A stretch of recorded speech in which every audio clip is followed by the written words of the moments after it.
Deep Dive Film School makes no claim of ownership of the film footage used in this episode. The film footage is owned entirely by the copyright holders. Deep Dive Film School uses the footage only for purposes of education, commentary, and criticism under fair use. Also, we're going to spoil the hell out of this movie, so this is your warning. Welcome to Deep Dive Film School. This week we're going to go over our top films of Sundance 2020 with Sean Leslie. Let's dive right in.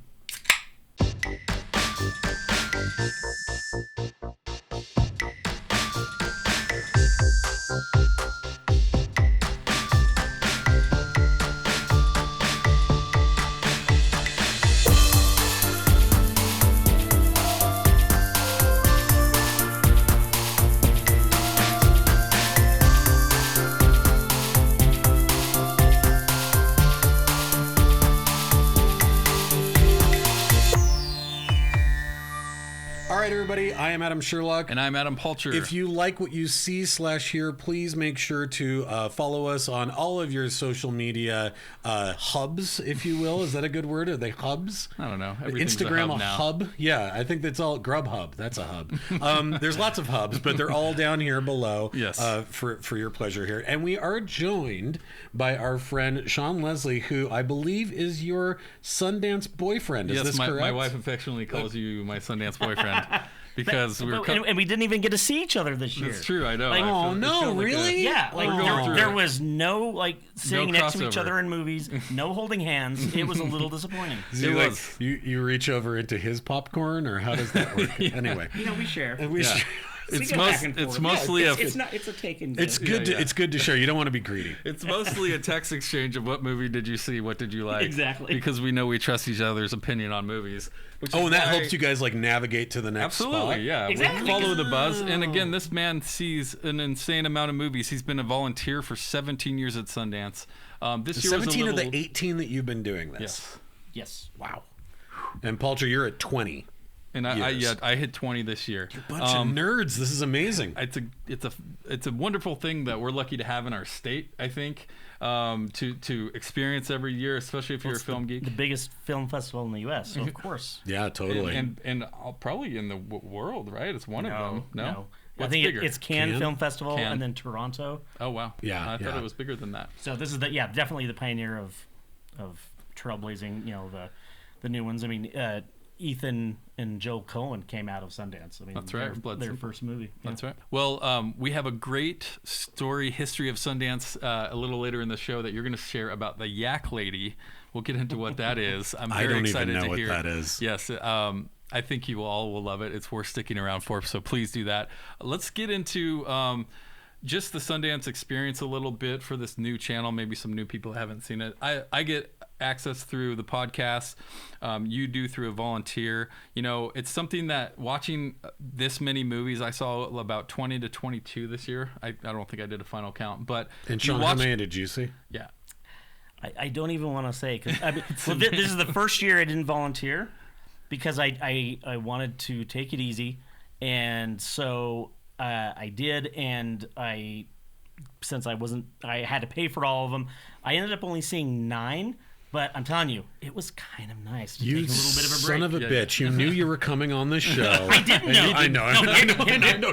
This is the funny thing, is Adam always tells me every year, you should come on the show. And I'm always like, sure. And then I never hear anything. And then this year he's like, no, you're doing it. I'm like, this is the year? Yeah. This is the year you're picking. Yeah. The one where I only saw 9 films. Yeah. Not the 40. But that's all right, because we wouldn't have time to talk about all 40. There you go. Yeah, no, you were just hedging your bets, and you understand. I think this is fantastic. Since I did see a few more, I'm going to hit on a few that I saw, and definitely feel free to chime in if you've seen them or heard about them. Oh yeah, I'll cut you right off when your opinions are wrong. Okay, well, perfect. I can't wait.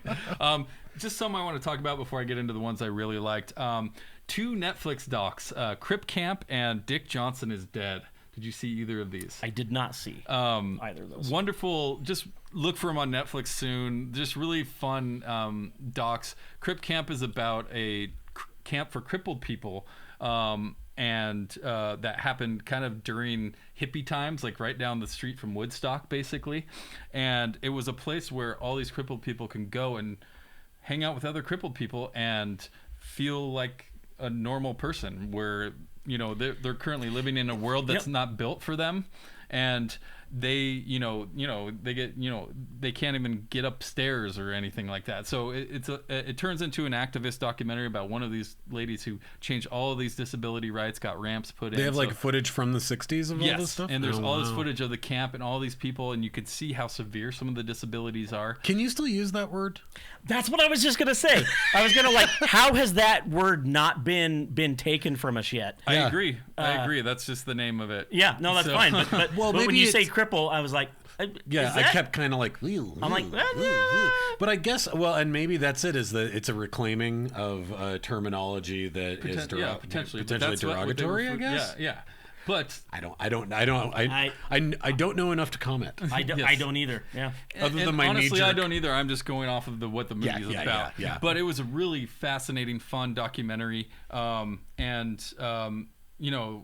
In the theater, part of the reason I want to share this experience is because in the theater there was multiple people though that did have disabilities that was the first time seeing the movie, but they didn't have closed captions, and they had closed captions that were supposed to work, but people didn't turn off their cell phones, so it ended up not working. So and some people were deaf, and their translator, they couldn't enjoy the movie for the first time. So the proof of concept of why this movie is being made and showing that disabled people live in a world that is not built for them and is being wow. If that wasn't enough, Sundance came out during the Q&A and acknowledged it, and there was a big Q&A and had to own up to it and fess up to it and said I'm sorry. And every theater experience I had in that venue going forward ended up saying it at the beginning of everyone, saying turn off your cell phones because it interferes with the closed captioning that these people want. Anyways, It became a thing. And if that wasn't enough, a lady in the front row was translating to one of the main characters in the movie, and some asshole lady behind them was like, be quiet, I'm trying to listen. And I'm like, holy shit, is this really happening right now? At the Q&A of this movie that you just watched. I mean, it goes to show that it goes to show that representation is real, right? Yes, what an interesting moment. And then Dick Johnson is Dead. It was just a wonderful movie about this lady and her father, this great guy that's dying, and she made this documentary about him, and she kills him in all these different ways before before anything has happened. But it's like a movie store. There's stuntmen and stuff. It's awesome. It's a really great celebration of life movie, and just kind of makes you reflect on dementia a little bit. It talks about, it's about him kind of slowly forgetting things. Anyways, really great movie. Both Netflix docs that I think should be watched for sure. So look out for those. And it's worth pointing out that the first one, Crip Camp, that won an award. Oh, it did? Yeah. Okay. I believe it was the audience award. Yeah, I mean, it's definitely a crowd-pleasing movie. Oh. It's one of those, just really good, people doing good. So yeah, it's definitely one of those. It was well done though. Promising Young Woman. Have you seen the trailer for this? This is actually showed. I think I went to go see Knives Out in the theater, and this trailer showed before the movie, and this is a movie that was coming out at Sundance, so I believe it's going to have a release soon. Yeah, isn't that weird that they had movies that were premiering at Sundance that at the same time during Sundance dropped on Netflix. This is where I don't understand the purpose. It's because they aren't bidding wars anymore, right? They're like the showcasing. Yeah, it's not this indie person that's like, here are my reels. This is the only copy, and I'm going to show it. And really, I get my big golf check. Like, they're not doing that anymore. No, they're like Netflix is there to present a thing. A lot of them, yeah. I mean, this year they did sell one that broke the record for the highest amount at a bidding war for Palm Springs. Palm Springs, the Andy Samberg movie. 17,500,069 That 69 cents is what put it above the last one. It's like antique roadshow. No. You're just I guarantee Andy Samberg said in the last minute, like, let's make it 69 cents. Oh, yeah, absolutely. Anyways, Promising Young Woman. It is, holy shit, I'm forgetting her name. That's in An Education. Carey Mulligan. Yes. Yeah, I do know which one. It's coming out in April. In April, okay. This was just a fun revenge movie. I thought I had a lot of fun with it. Some people pointed out a lot of plot holes, which I kind of forgave because of what it was. But for the most part, definitely look out for that one. I had a lot of fun with it. Yeah, she lures guys in as being this drunk ass girl at at a bar and lures in nice guys until she gets them back to their place, and then she becomes sober, and once they start like basically taking advantage. It's kind of her. like revenge on the Me Too movement. Yeah, it was fun though. I had fun. We're going after you. Yeah, kind of just premise wise reminds me a little bit of Hard Candy. I don't know if you ever saw that, but very, at least in that sense of sort of like from the beginning you're like, oh no, I don't want to watch this, and then you're like, oh, I see where this is headed. For sure, like, yeah. Okay, I had fun with it, and I don't think you should take it too seriously. But I like think a good it revenge definitely flick. proves a message as well. I like Last House on the Left. But the reason I loved it was because it was just a fun revenge flick. Yeah. And then the last one, before we get into some of yours, is 40-Year-Old Version. Radha Blank is the main character here. She wrote, directed, and starred in this about her kind of being a teacher and an artist and trying to do something she loves, and just kind of the artist complex. This is a documentary type of movie. No, this is a narrative movie. And another award winner. She won Best Director. Oh, good, because 40-Year-Old Version. Oh, interesting.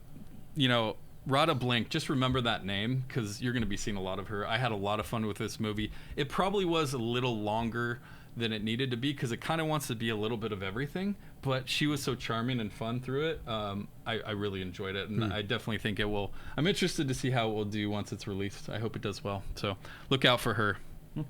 So anyways, did you want to hit on a couple that you enjoyed during the fest? I think I'll start with the strangest one I saw, and that was Tesla. Yes. With Ethan Hawke, starring Ethan Hawke.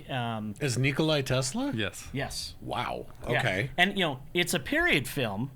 Huh. I skipped this. I guess I could see him as Tesla. He has like the weird hair. Or is he... No, straight back hair.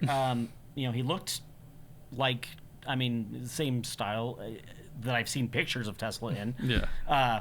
But I'll tell you what went a little bit out there was like they would do these things where I'm trying to even articulate this. So him and Edison, they were kind of rivals. Oh yeah. And so they would be talking to each other, and then all of a sudden it would show Edison go over to a bar, and he's like, "Great, we're gonna work together, fantastic," and then all of a sudden a narrator would jump in, and it was one of the characters in the movie, and she would come in to frame and look at the camera, and she would say, "This didn't happen." And she's like, "But wouldn't it be great if it did? Because if it did, we probably would have had these sooner." And Edison pulls out an iPhone and starts looking at it. You're like, "Wait, what?" You're like, but this is very much like a period movie. It's weird. Yeah, so that seemed weird. And then every time he would go in front of a blue screen, like when they would do background, like it was very artificial looking on purpose. Oh, weird. But here's the weird part. Towards the end, and this is where everyone in the crowd, and I've read some reviews after. I think it worked for some people, and I was one that it didn't. I think like when I was there, I was at the premiere, and it seemed like the crowd kind of laughed. All of a sudden, you start hearing the music. Everyone gonna burn. Everybody wants to rule. Everyone wants to rule the world. Tears for Fears. Ethan Hawke grabs the mic, and he sings the entire song to the camera.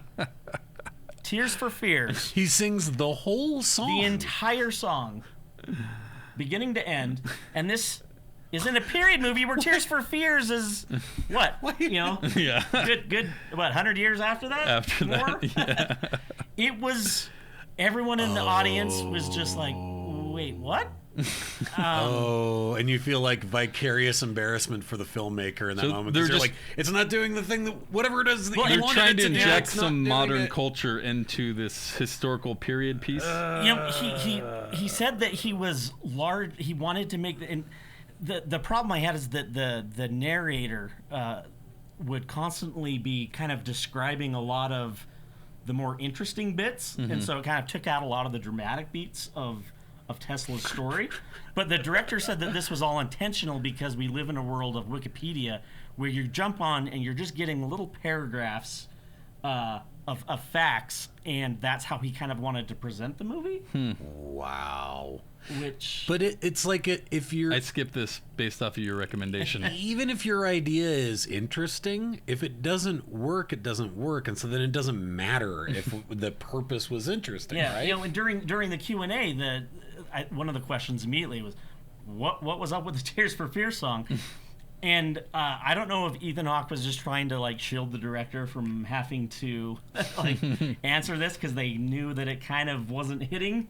But he jumped up and said, "Oh, I just kept singing it on set," and the director's like, "Let's put it in the movie." Oh no, which that's worse. Whatever the actual answer is, Ethan Hawke's answer is worse.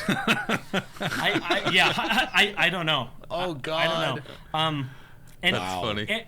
All the actors did. Oh, the girl who was the narrator is the daughter of Bono. Really? Bono, whatever you want to say. Then why didn't Ethan Hawke do like Sunday Bloody Sunday? Or like some right? You're like, it's a little too on the nose. You know who we wouldn't have to pay rights to? My dad. Yeah. You could probably just get a gimme for one of these songs. You would think that, and Ethan Hawke did Tesla's voice in a very much like a Christian Bale Batman type voice. Whoa. Which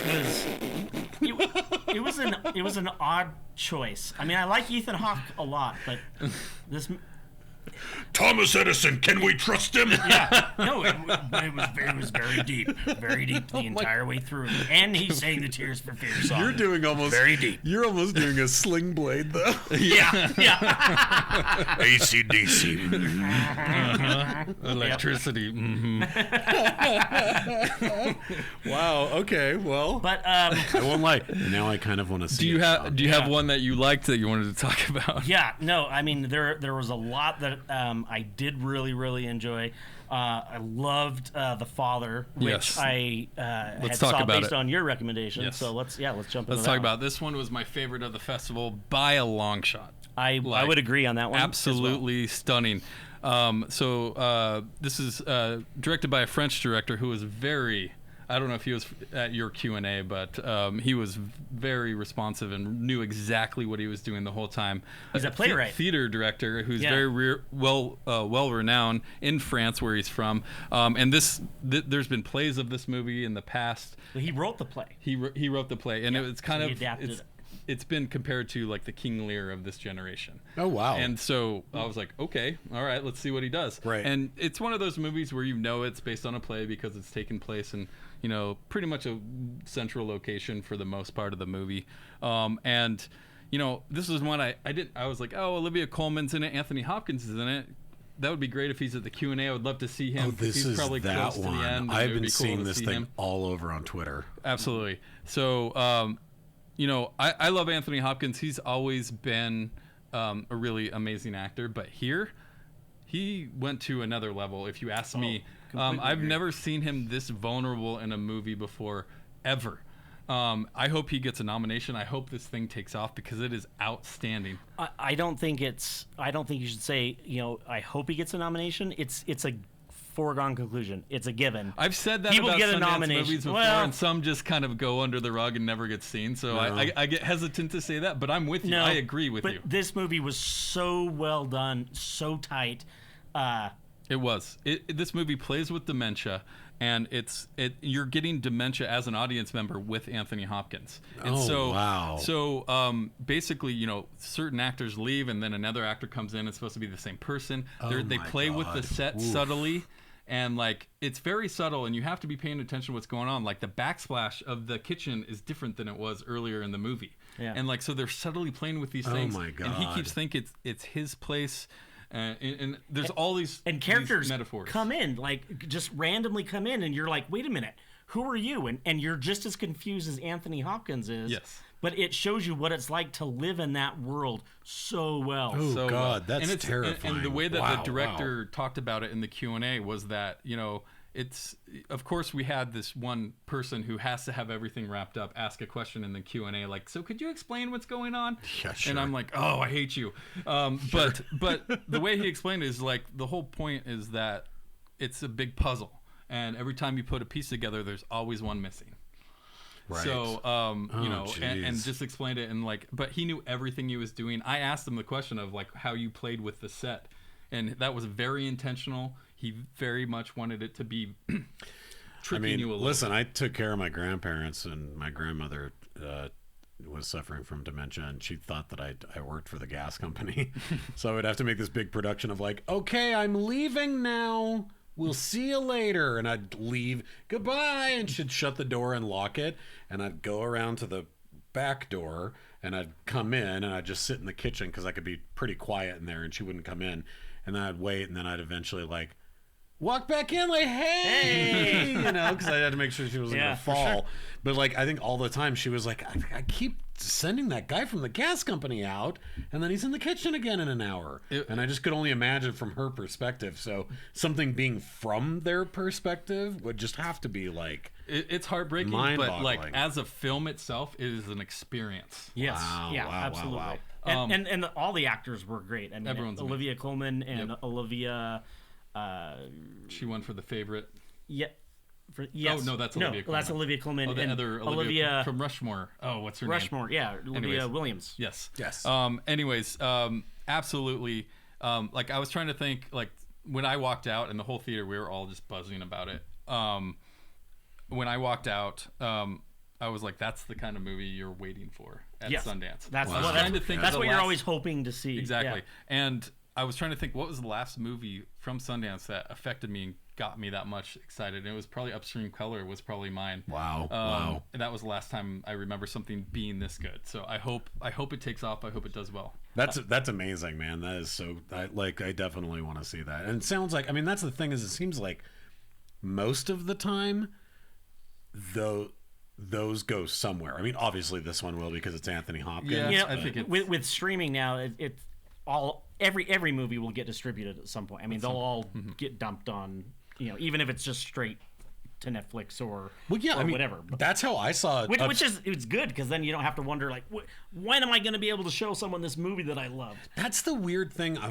We were talking about this when we reviewed last month when we reviewed Slacker, and we were talking about like this idea of like the back in the day, like pre-streaming, it was like somebody would have to tell you. I feel like I have a memory of like writing down a bunch of different movies, either from recommendations of friends who went to Sundance or things I read in a magazine, write down on a piece of paper. So when you go to Blockbuster and you go into the cult section, right? And you're like, oh my God, they actually have it. Like, it's like, it's such, you know, like, oh, they actually have Henry Fool. Because I've never actually seen it in the wild, right?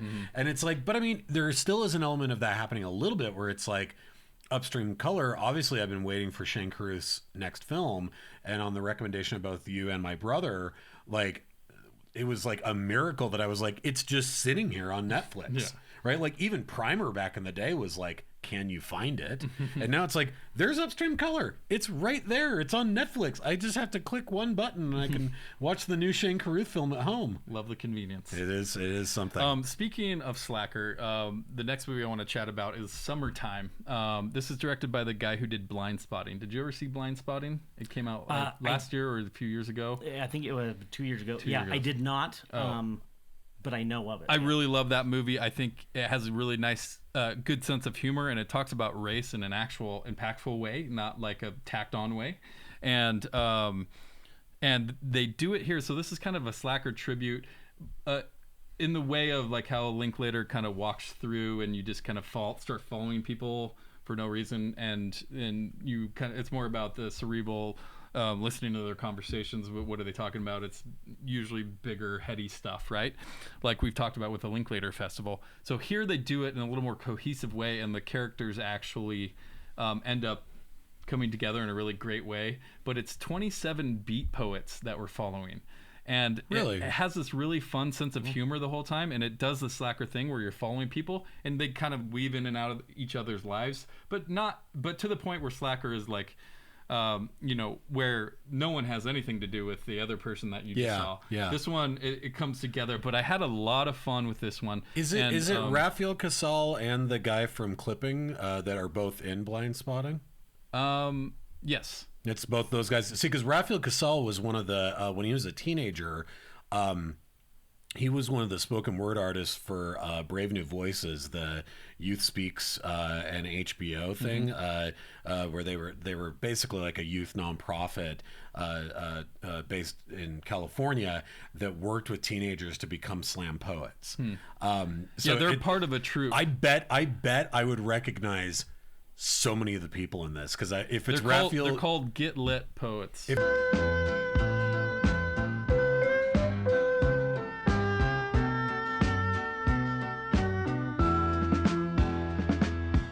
So that's really interesting because I saw him in Blind Spotting and was like, I know that guy. I remember him from when he was a kid. Yeah. Like, that's really funny. Anyways, I love the sense of humor here.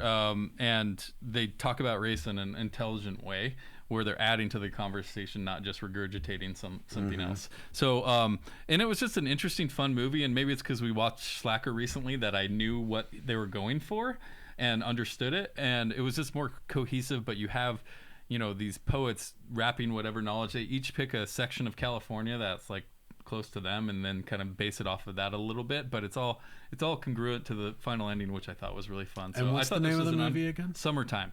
I thought this was a one that didn't really get talked about or got a lot of buzz that I had a lot of fun with. It does give me the opportunity to tell my Twitter joke that I told to you last week, which was.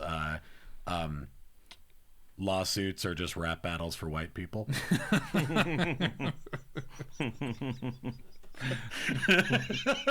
Sorry, that's good. I think about it like every 2 or 3 days, and I'm like, all right, Sean, give us another one that you liked that you saw. I really liked Sylvie's Love. Yeah, which that was good. You saw as well. Yeah, it was directed by Eugene Ash, and it was Tessa Thompson. Tessa Thompson, from Thor Ragnarok, and she Westworld. All the Creed movies, Westworld, yeah. Creed, yeah. She anyway, the director wanted to kind of do a Doris Day type movie back in the 60s, but if you go back and watch those films, representation really wasn't alive back then. So he wanted to make an African American movie set in the 60s, all about jazz, like a Doris Day movie, and I thought it was phenomenal. I loved it. I thought it was one of those really rare times when you can come out of a Sundance movie, and usually most of the I would say about 80% of the time you'll come out of a Sundance movie and you'll be like, oh, that was heavy. Or you're like, oh, I need to go home and take a shower. That's what I was going to say. It's so dark. But this was not, there was like no antagonists in it. It was nothing but, it was, the music Their love and the jazz. was the antagonist. Yeah. Yeah, and it was just this great love story. And it was a great love story. And it was the colors in it were great. It was directed so well. And it just made me come out and my wife and I looked at each other and we're just like, what a great movie. Oh, that's like, cool. It's a lovely little movie. Joyful. It's a joyful film. It's a joyful movie. Yeah, but it was really... To the representation part, it wasn't because they were black. It was just because they were people, right? But it was just, it was showing this type of love story that you've never really seen with African Americans.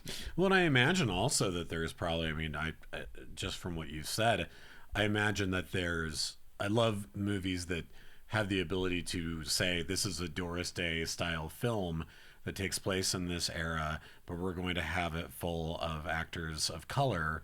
And the subtext, without having to point to it or say anything, is that the odds are in the 1960s for these people's lives, things are way more complicated than maybe the thing that we're showcasing. But we don't even need to talk about that because everybody's aware that that's maybe it's a subtext that's already there. It's built in without us ever having to point to it. It can be Wakanda, exactly, right? And you can say, there's interesting things about that without ever having to point at it, right? Yeah, that's really interesting. Wow, cool. Yeah. One that I really enjoyed was Worth with Michael Keaton and Stanley Tucci. It's about Ken Feinstein, the guy who basically his job after 9/11 happened was to put the value of the victims' lives on, basically to a number and paying people out. Speaking of heavy. Yep, it was. But this is really, really well done. I think of something like The Report last year. Do you remember we saw that one together? Yep. Mm-hmm. And we were both like, it was just like, it was too cold. Like there's too many characters and there's too much going on. And like there was obviously an agenda. And here it was just really about these people who had to kind of figure out what these lives are worth. And like, oh, they have a formula because this is a government run thing. And then how can you put a formula and a value on people's lives that is based off of their, salary? Because there's janitors in the World Trade Center, but there was also CEOs. Like, how do you measure that? And it was just about Ken Feinstein's struggle to figure out what this is and getting pushback from all sorts of sides and how he's approaching it wrong. But it was a very human story about a terrible thing. And he did this pro bono. The real guy was there at the Q&A. He was awesome. Wow. And he's still an activist to this day, helping people get these big corporate funds. Because basically, after 9/11 happened, the airlines came to the government and was like, we need to pay these people off. Basically, like we need to give them something before they sue us. Yeah. Mm-hmm. And it was his job to do this pro bono, by the way. But just understanding the value of these people's lives. It's probably a paint by numbers movie in a way, like you've maybe seen a version of this before, but I thought it was really good. And Michael Keaton and Stanley Tucci together, So Michael Keaton acted in the movie as well as directed. He's the Ken Feinstein. No, he didn't direct it. Oh, he's just in the movie. Oh, he's just in it. Okay. Sarah Colangelo directed it. She did The Kindergarten Teacher. That was great. Yeah. Okay. So I think it's awesome. Pronounced pro bono. Well done. Well done. Yeah, that was good. Since I've seen more movies, I'll do my next one as well. And that also won the screenwriting award. Yeah, it was excellent. I'm really happy. You saw less movies, but you have more of the inside scoop on the awards. No. I saw it. He read the email. Yeah. He read more emails. I just read the email, and I pick up that stuff. So Minari was another award winner. I think it won the grand jury and the audience award for dramatic. Yeah, did you see it? Yeah, I saw it. Oh, fantastic. Okay, I haven't heard anyone that's seen it. So I would say this is kind of this year's farewell. Last year, The Farewell, the Awkwafina movie, Lulu Wang directed that movie. I would say that this is this year's version of that, about a minority family moving to Arkansas, I think it is, and becoming farmers. And it was like, again, one of those movies that's not super heavy. Like, it's just like good, lovely little story. Like you were just saying with Sylvie's Love. Like it was just really well done. The acting's awesome. This main little kid is super cute and mischievous, but also, you have the cultural differences and trying to adjust that as a minority coming into America, the things you have to deal with and how expensive it can be to live here in certain times. So it was just really well done. I walked out of it being like, that was great. It was just great. It was just one of those really solid movies. So well deserving for the I would have put The Father ahead of it, personally, just based on the gushing that I just did. Well, it was a premiere. Oh, sure, it was a premiere, but that one didn't qualify for like the competition, whereas that one did win the grand prize and the audience award. That's a good point. Yes. Yeah. No, that's totally deserving. Absolutely. The only other one that I liked that I would put up there with The Father and Minari is 9 Days. This was a movie. It was actually shot in Utah, and it's one of those. It honestly reminded me of Upstream Color a little bit because it's really out there, and it plays a lot with visuals. So we get this POV of probably 25 different people's lives going on in this room full of TVs. And so, but it's all POV. So a woman's playing a violin. You can see it from her eyesight. I'm not even sure how they shot all of this. He ended up winning, I think, a directing award as well. But you're kind of in this, it's almost a purgatory where people come and they have 9 days to prove to you that they're worth another life. And so they have all these candidates come. Tony Hale is one of them. Like there's some random people in there, and mostly people you probably don't know. But the way they talked about it and the way they had to prove them, so you don't know how they're being judged and what they're being judged for. But it was just this really well done Beautiful movie. Wow. And you have this main guy who's the host, who's like the interviewer basically, and puts them through this series of tests, going over, kind of seeing what their human reaction to these, these people's lives are, and how they would react to that, and if they had a real life. Wow. So visually outstanding. Really made you strange. think, like one of those where I was thinking like about it a few days later. Really enjoyed that one. I would put that on your list. Hopefully it does something, because I really like that one. That would be probably my number 2 after The Father and then Minari. Any more that you wanted to touch on? Yeah, I'll just talk 2 more briefly. One of them was the Falling, which the is Viggo Mortensen movie. Written, directed, and scored by Viggo Mortensen. Damn, I'm so sad I missed that one. Yeah, it's wow. We haven't talked about it. It was a pretty it was a powerful movie. It was about Viggo Mortensen and his relationship with his father, and his father is played by Lance Henriksen, who's been around forever. Yeah, you were pointing that out. Yeah, Bishop. Yeah. Yeah. And so he plays basically a narcissistic father who has think of Jack Nicholson in As Good as It Gets, where he just goes around insulting everyone. Yeah. Okay, now think of that times 10. Oh God. And where he is just so miserable, so awful. You don't want to be anywhere around him. Yeah. Viggo Mortensen plays his son, who is gay and is living with his husband, and his father comes with him because he can't stay on the farm because he can't keep it up at his age, and it's basically just this father just throwing this abuse. And Laura Linney also plays Viggo Mortensen's sister.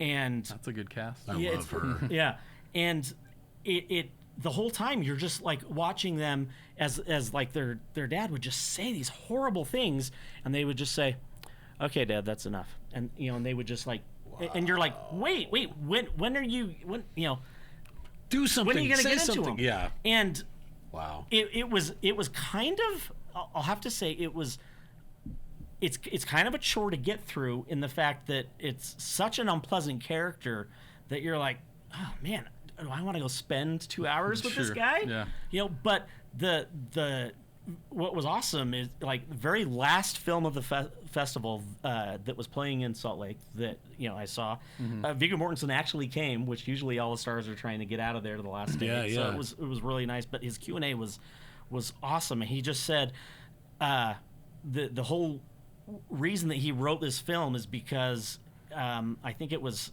kind of autobiographical. Sure. But he said that there are so many of these people that have had parents like this, and they live in such a different world, and for them to try and make sense of like politics today, and all the diversity and all these things where it just wasn't around when they were. So you kind of give them a little bit of slack, but at the same time he's like, when they're being so narcissistic and so awful, you don't want to stoop down to their level, and all you can really do is just constantly just kind of try and show them love and just show them the right way to be. Yeah. And so I was like, wow, that it was really true. So it was a pretty heavy film, but it was a really solid film.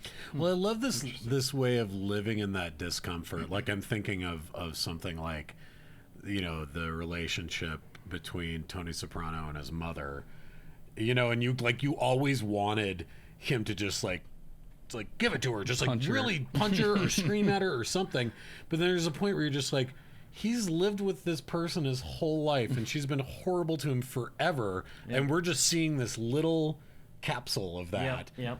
And so it's like this, like, if you actually kind of get callous to it. Yeah, sure. And you just kind of and I like in the Q&A he said, he's like, my dad might have been a prick, and he said, but he was my prick.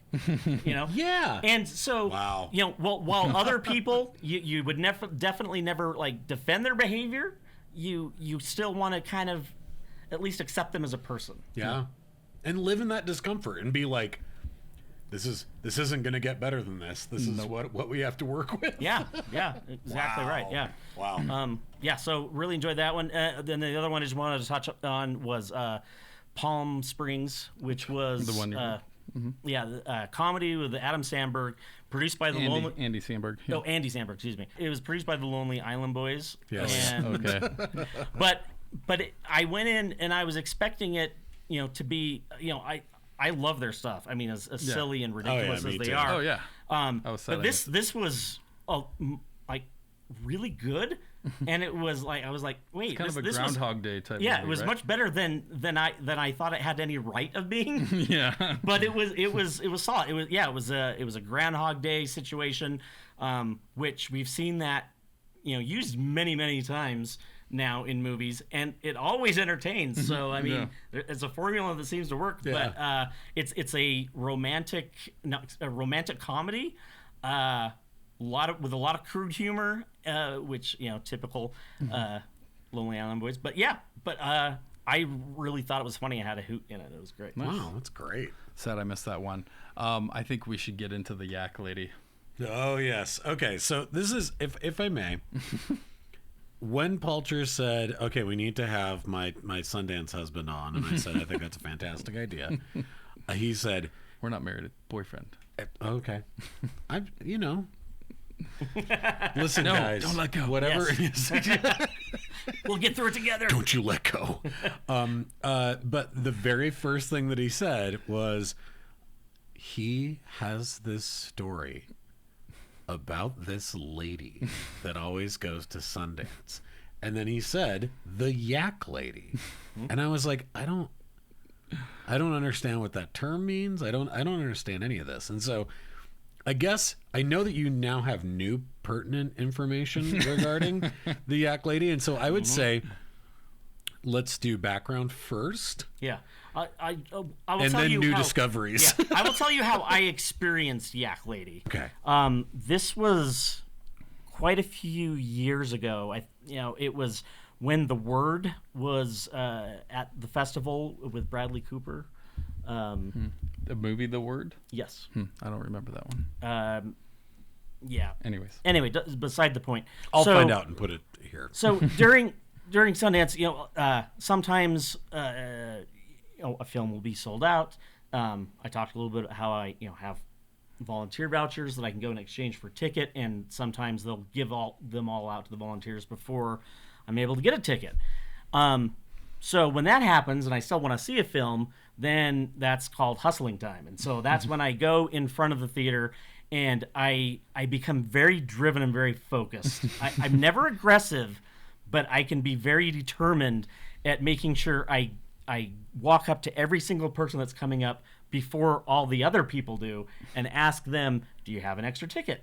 I'd love to buy it from you. And to this day, I've been able to get into every single film that way.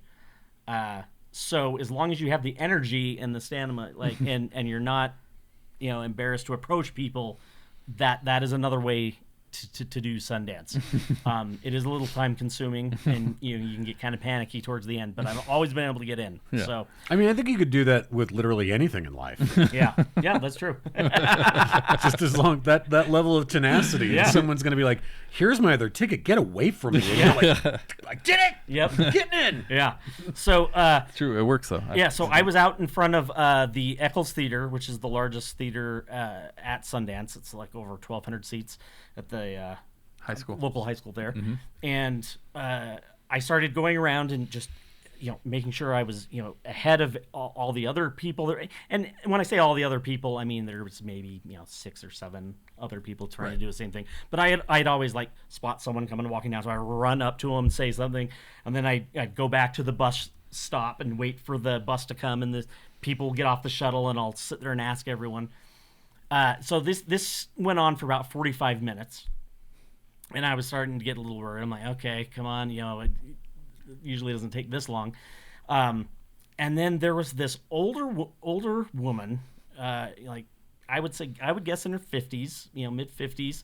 She was wearing this big, huge, furry coat, and she walked up to the bus stop, or near where the bus shuttle was, and rather than like walking up to people and asking, she just stood there and just would shout, "I'm from Washington, D.C. I need a ticket. Who has a ticket? I need to buy," and she would just yell and expect people to approach her.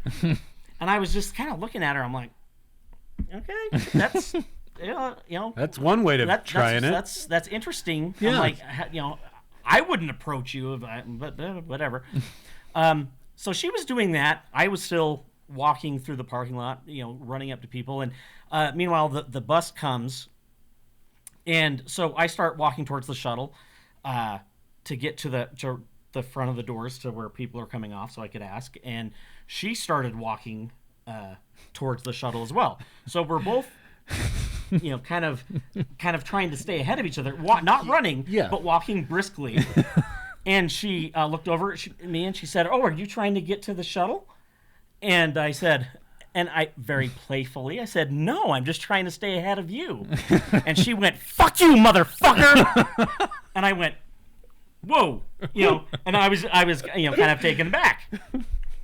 So I get up to the shuttle. People are coming off, and I start asking everyone, like, "Hey, does everyone have any tickets? Do you have any tickets?" I already had my cash in hand for how much the ticket was, so I could immediately just be like, "Okay, here." And there was a girl that came off, with another friend, probably in her early 20s, and she said, "Oh yeah, I have an extra one for you." And I said, "Oh great," and I said, "I'd love to buy it." And all of a sudden, this lady jumps in between us with her elbows out, and she's a bigger lady. Oh my God! And she just starts going like this, like wouldn't let me talk to this girl. She said, "I want this ticket. I'll pay you for this ticket. This guy just got here. I've been here for an hour." And I'm like, that's a bunch of crap. And she just started just like bullying, and started kind of like bullying this girl. And I was like, "Hey," I was like, whoa. And the girl, I could tell, was getting really uncomfortable. As one would. Yeah. And she's just like, whoa. So I just kind of looked at her and I just kind of held up my hands and I just backed away, and I'm like, "Hey, not worth it." And the this lady was just like, "Give me that ticket," and she said, "You know what? I have this extra ticket. I just want to give it away for free, and I want to give it to this gentleman over here." And she reached around and she gave me the ticket. Oh my God. And the lady went ballistic, and she jumped up in her face and she said, "You fucking cunt." Oh my God. And she just started belittling this poor girl who was just doing this good deed, and made me, and it was just screaming obscenities as they were walking towards the theater. Like, "Why wouldn't you sell me that ticket? I can't believe that, you cunt."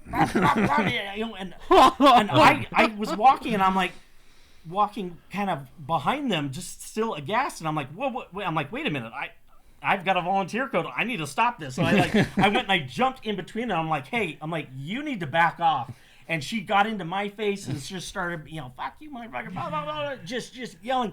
And then she just turned around and she just stormed off. And I was like, I have never experienced like that level. And that was first experience. That was my first experience. experience. Oh my God. I've never experienced like that at Sundance. And I was or just anywhere. So rattled, yeah. And the Anywhere. The girl was walking up and she's like, "Oh wait, where's my ticket?" And I said, "Hey, if you need this one back, don't worry." I'm like, "I'll give it to you." And she's just like, "I knew I gave it to the right person." But she was shaking. Like, I mean, oh my God. As she would be. It was, these just two young girls. So anyway, so I went back to the theater that I volunteered at, and I proceeded to tell one of the theater managers, I'm like, "You won't believe what happened to me last night." And I told the story, and he went, "Wait a minute." And he started describing this woman. Oh no. And I went, "Wait, you know her?" And he's like, "Oh yeah, that's Yak Lady." And I went, "What?" I'm like, well, I'm like, "Okay, so what's this about?" And he said that she has been coming to the festival for years. Since like early 2000s, and she always just causes trouble wherever she goes. She came up to the theater that we were. That I was volunteered at, the Egyptian, and she would go up to the front and she would sit there and cry, and she's like, "I have diabetes. I need to get into this movie. I need to get in right now, and you need to seat me because I've got diabetes." And they're just like, well, where's your ticket? Do you have your ticket? And she's like, I have lost my ticket. And she just tried to get all the sympathy. And then when they said, I'm sorry, you are not coming in. And then she just immediately tears stopped. She looked up. She's like, fuck you, motherfucker. And just like, would walk off. Oh my God. And so like every year she's like, well, time to go from Washington, D.C. to Park City, Utah, so that I can be a crazy bitch to everybody there for a week. Yeah. And this is how she got her name. So she was at Sundance during the premiere of 1 Hour Photo with Robin Williams. Yes, we know that well. And Robin Williams was doing a Q&A on stage, and apparently she had asked a question, and Robin Williams kind of like half answered it. I don't know what it was. Probably some awkward question. So he was like, kind of like, all right, next question. And then she started repeating, like asking more questions, and would just say, and wouldn't let anyone else get a word in. And he just went, no, enough from Yak Lady. And she got up and just yelled at him and stormed out. And that's how she got her name. Amazing. It's from the late Robin Williams, Yak Lady. Enough from the Yak Lady. Yes. Now, every year since, I have seen her, and it's like I cannot have a good Sundance without seeing her and letting her warm the cockles of my heart. She's like an opposite albatross. It's like when you see her, you're like, oh, good. Yeah. I remember I was out of outside the library, and I was seeing her doing the same thing, just running up, just being just this overbearing. Like pay for something. Yeah. Like, is she even paying people? She does, Okay. and she does have some tickets because I've heard her on the bus trying to sell tickets to like way overpriced to someone else. Like whoa! Now yeah. I did fly all the way out here, and I do have some tickets. Yeah. But I'm not a total lunatic. At this library, she was being so aggressive, and I had tickets, so I was just sitting there watching and just going, wow. And I was seeing all the other people that were asking for tickets, and they're just like, what is this lady's problem? Like, she was, push them right out of the way of the shuttle, and would just like, amazing, just being the same thing. And then what astounded me is someone sold a ticket to one of these people. They gave them the money, the person the money. They handed them the ticket, and they accidentally dropped it. She scooped it, reached down, grabbed it, and ran off. Oh my God. Yeah. I'm telling you. Park City isn't that big.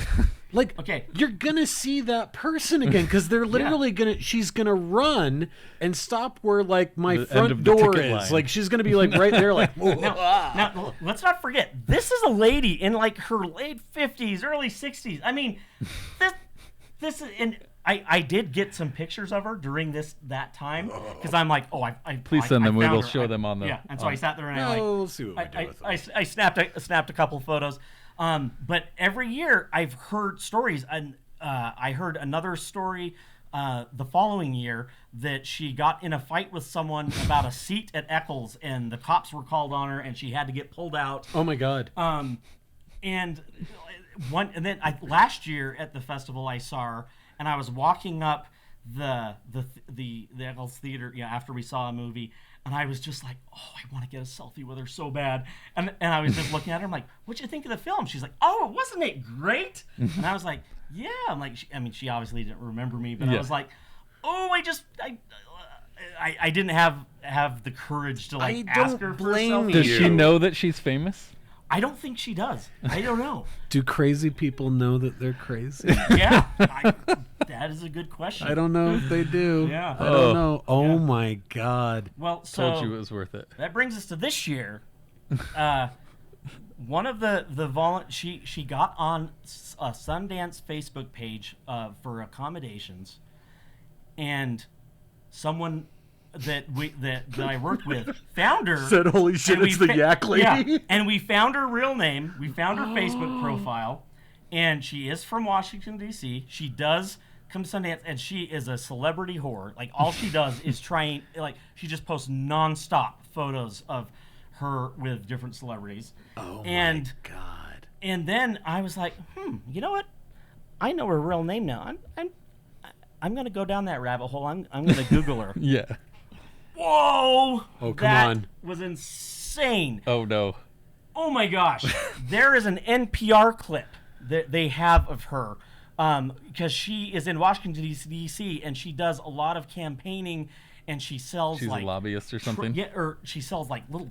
She sells stuff like Trump dolls and like all this weird kind of... please. Yeah, all this weird kind of... Oh my God. Memorabilia. election memorabilia. Yeah. And then I also found a page where it listed her name, phone number, email, all this stuff. I'm not going to reveal it or anything. But it had this page of all of these people that she has completely conned into renting apartments that like weren't even hers to rent. And it was just filled with Squatters' all of rights. these people saying that they're like, you don't want to mess with this person. They're like, as soon as like we found out we were getting conned, like she then just starts like a huge harassment of emails, and she has like 30 accounts where will just constantly just come down on you, almost like If the she's a Tickle con Man. lady, you need to tell us her name.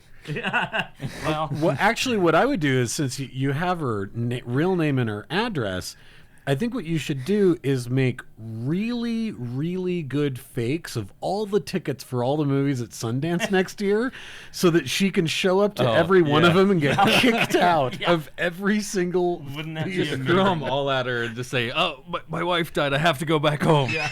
and then leave. Yeah. And every one of them, the bouncer just rips it in half and says, "You again? Yeah. Get out of here!" Yeah.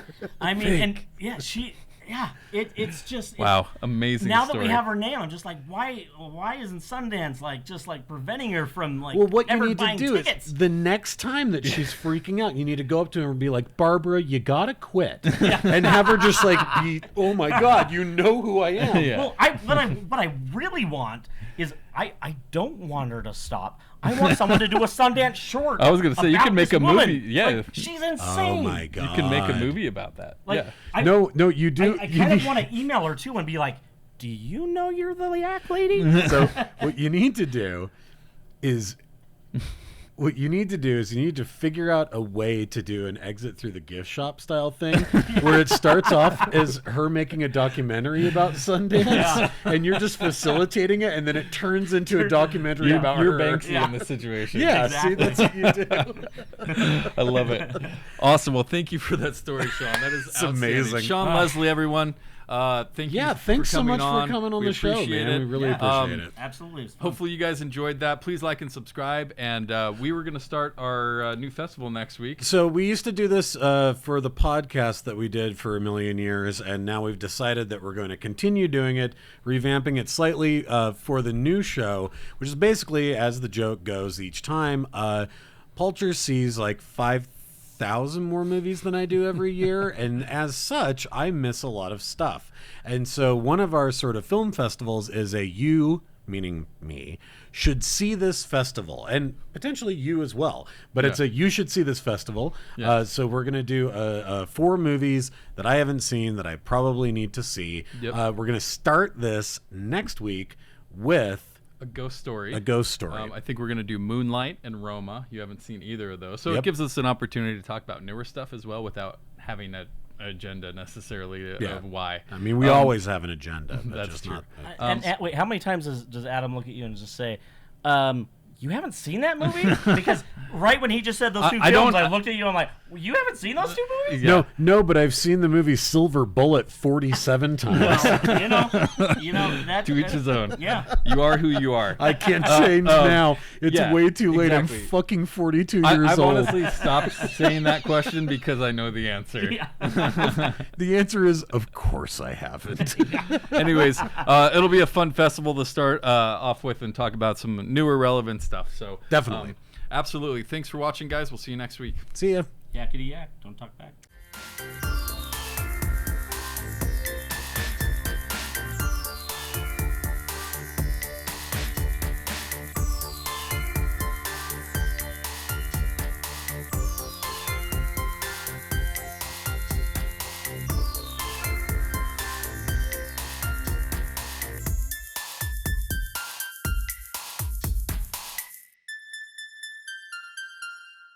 All right, I'm rolling now.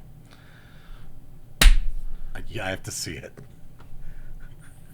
You can swear on this if you feel the need. Okay. Pulcher really likes to do the clap, but he has no concept of the purpose of it. I He know does the like fucking multiple purpose, claps, or like just now, it wasn't tracking yet, and he clapped. Like he just wants to be the one to do it. Yeah. You No. need to get an official movie clap. Yeah, yeah. I know You this is know. what I've been saying we should do. Yeah. He just likes it. I know the purpose of I the know clap. you do. Yeah, so we'll give a lot of shit and talk a lot of shit and just try and have fun for the most part. Cool. So I saw probably, I think 22 this year, and I know it was a light year for you, but Oh man, was it ever? Yeah. it definitely was. You are someone who is dedicated to Sundance. I want to say your limit one year was close to 50, right? It was 54. Holy shit. You saw in how many days? 10 days. So that's 6 movies, 5 movies a day. You can. I was able to get 7 movies in 2 of the days. I remember, just the way it worked out, because like one would end and it was at the same theater, so I could hurry and just go run into another one. And Do you hold on to anything from the first one as you're running into the second one? You can't even simmer. no, well, if you were talking to me maybe like 3 or 4 years ago, like I could name every single film like in order that I went to, and I could go back, because I've been going to Sundance now for, this was my 18th year. Yeah, I'm on 20, I think. Yeah, and so I could go back and tell you like all the first year, second year, and Wow. everything like like that. a savant. Yeah, no, but it's no more. My memory has turned to mush now. Yeah. And so now I'm happens, like, man. I remember that, but I have to. IMDb is like my savior when I'm Yeah. I remember who's in it, and I hurrying Yep. look things up. But It's gonna be like you in an old folks home someday, and the nurse is gonna be like, "Oh my god, he's trying to tell me the plot of some like indie film he saw like 55 years ago," and you're like, "And there was the it was guy's narrated by Fish. yeah, he's done a lot of stuff. I can think, if I keep thinking, I'll Yeah. think of it. I don't know why you're Jewish now as an old guy. Oh, Yeah. think of it. I'll just give me a minute. Yeah."